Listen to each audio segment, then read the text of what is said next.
The wagon train crossed into Utah under a sky so silent it felt cursed. 32 souls, mothers, fathers, children, hunters, dreamers, all chasing the promise of a better life beyond the mountains. But before the first snowfall melted, the desert swallowed their laughter, the darkness learned their names, and something unseen began hunting them one by one. Weeks later, only one shattered wagon rolled back out of the canyon. No horses. No supplies. No survivors anyone could recognize. And carved into the wood were 3 words that froze an entire town with terror. Fear is alive. What truly happened inside those Utah mountains? Why did strong men turn against each other? And what terrible secret forced the last survivor to beg strangers never to follow their trail? Stay until the end, because the final truth behind the lost wagon train will leave you breathless. In the spring of 1871, the western frontier called to thousands of restless souls across America. The railroads had not yet reached every corner of the wilderness, and rumors spread like wildfire about untouched land hidden beyond the Utah Territory. Fertile valleys, rivers rich with fish, mountains filled with silver. For many families, it sounded like salvation. Among those dreamers was Samuel Carter, a quiet widower from Missouri who carried more grief than belongings. 2 years earlier, fever had taken his wife, leaving him alone with his 12-year-old daughter, Clara. Since then, Samuel barely smiled. He worked endlessly, spoke little, and carried the weight of failure in his tired eyes. But Clara still believed in miracles. Every night beside the campfire, she would ask her father what their new home would look like. "Will there be flowers?" she asked once. Samuel looked toward the dark horizon and forced a small smile. "More than you can count." That hope was the only reason he joined the wagon train led by Colonel Jeremiah Briggs, a hardened former soldier known for guiding settlers through dangerous lands. Briggs was respected, but feared. He had cold gray eyes and spoke with the sharpness of a knife. Yet people trusted him because he had survived places where others disappeared forever. The wagon train consisted of 8 wagons and 32 travelers. Families cooked together, children laughed beside rivers, and songs filled the cold nights. At first, the journey west felt almost magical. Golden plains stretched endlessly beneath the sun. Buffalo roamed in massive herds. Rivers sparkled like silver under moonlight. For the first time in years, Samuel felt something unfamiliar growing inside him. Hope.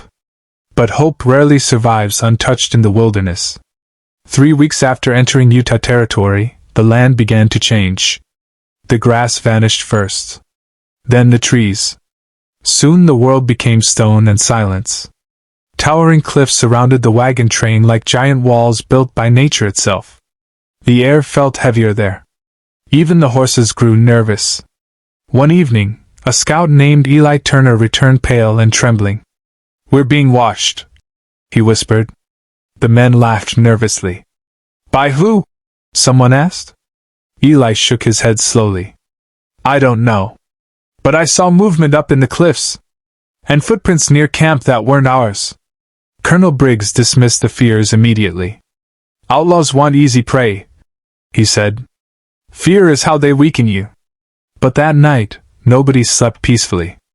Near midnight, Clara woke to strange noises outside the wagon. Not wolves. Not coyotes. Whispers. Soft human whispers echoing through the canyon. She crawled toward the wagon opening and froze. Far away on the ridge stood several dark figures watching the campfire below. Motionless. Silent. Before she could call for her father, the figures disappeared into darkness. The next morning, one of the horses was gone. Its rope had been cut cleanly. No tracks. No blood. Nothing. Fear entered the camp that day like poison. People argued constantly after that. Some wanted to turn back. Others believed treasure hunters or raiders followed them. But Briggs refused to change course. "We're too deep now," he barked. "Panic kills faster than hunger." So they kept moving. Days later, disaster struck. A wagon wheel snapped while crossing rocky terrain, forcing the group to stop inside a narrow canyon surrounded by steep cliffs. The place felt wrong immediately. Too quiet. No birds. No wind. Only silence. As the men repaired the wagon, Clara wandered near the canyon wall and noticed strange carvings in the stone. Symbols. Dozens of them. Some looked ancient. Others appeared freshly scratched. Then she saw words carved deeply into the rock. Turn back before the darkness sees you. Her blood turned cold. That night, a scream shattered the canyon. Everyone rushed toward the sound, carrying lanterns and rifles. They found Eli Turner lying beside the cliffs. Dead. His eyes wide open in terror. And across his chest, carved into flesh with a knife, were 3 horrifying words. Not your land. Panic exploded instantly. Women cried. Men loaded rifles with shaking hands. Some blamed natives. Others accused outlaws. One man even claimed the canyon itself was cursed. But Samuel noticed something strange. There were no footprints around Eli's body. None. As if death itself had appeared from thin air. Colonel Briggs ordered the camp to stay together through the night. Fires burned until dawn while terrified settlers huddled close together. Yet the real horror had only begun. The following evening, another person vanished. Then another. No screams. No struggle. Only empty blankets and terrified silence. The wagon train slowly transformed into something unrecognizable. Neighbors stopped trusting neighbors. Friends accused each other of murder. Even Samuel began sleeping with a rifle beside Clara. And deep inside the canyon, hidden beyond the cliffs, unseen eyes watched fear spread exactly as planned. Because something far more dangerous than starvation or outlaws hunted the wagon train. Something patient. Something cruel. Something human. And before the journey ended, every soul inside that valley would discover the terrifying truth. Fear could turn ordinary people into monsters. The canyon became a prison. Each sunrise revealed new terror. Supplies vanished overnight. Horses screamed in darkness. Shadows moved across the cliffs after sunset. Nobody trusted anyone anymore. The wagon train that once shared meals and laughter now sat divided by suspicion and fear. Colonel Briggs tried desperately to maintain control, but even his strong voice began cracking beneath pressure. One freezing night, Samuel awoke to Clara shaking violently beside him. "There's someone outside," she whispered. Samuel grabbed his rifle and stepped carefully into darkness. The campfire had nearly died. At first, he saw nothing. Then he noticed movement near the supply wagon. A man crouched beside the food crates. Samuel raised the rifle. "Don't move!" The figure turned slowly. It was Thomas Reed, one of the settlers. But his face looked wild. Desperate. "I was just hungry," Thomas stammered. Samuel lowered the gun slightly, but something felt wrong. Thomas wasn't alone. Behind him, 3 armed men emerged from shadows. Not settlers. Outlaws. Suddenly the truth exploded into place. The wagon train had never been haunted. It had been hunted. Weeks earlier, Briggs secretly chose a shortcut through hidden canyons to save time.